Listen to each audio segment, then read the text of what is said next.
Protection of Information Bill, otherwise known as the Secrecy Bill, and that kind of says it all. Basically, the ANC, the ruling party here, pushed through a bill in Parliament today which aims to regulate the classification, the protection and dissemination of state information. Now, to put that simply, that basically means a much lower level government official can classify what they would like to be called secret, and in doing so, that stops journalists, whistleblowers from perhaps unearthing corruption, for example. Now, the implications of this are also more far-reaching than many people would like, because there are quite severe penalties for if you break this law. So it really sort of clouds this whole issue in secrecy, draconian laws, all these words that you never thought you'd hear in South Africa after apartheid. We're talking about being jailed for exposing corruption.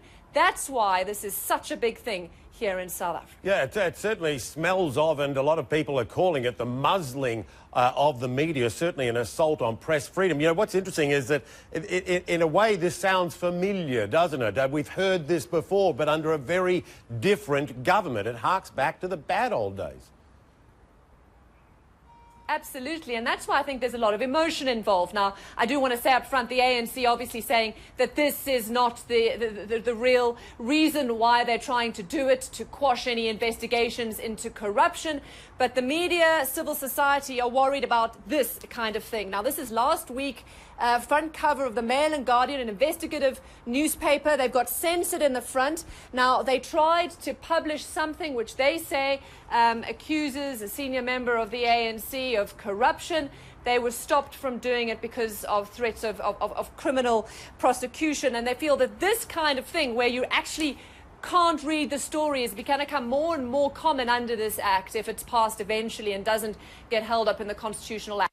And that is particularly sensitive, because in the bad old days, as you called them, newspapers were often published with whole swaths of print just blacked out, because obviously the censorship law stopped people from printing what they could. Now, that's what makes people so sensitive. Now, an ordinary person on the street, the young people of South Africa, this is what they have to say. This is what I chatted to somebody on the street today about. In a post-apartheid South Africa, we're looking for freedom of speech. We're looking for freedom of opinion, and that's one of the values we hold dear. So to prohibit something like that feels like we're counterproductive. It feels like we're going in the wrong direction.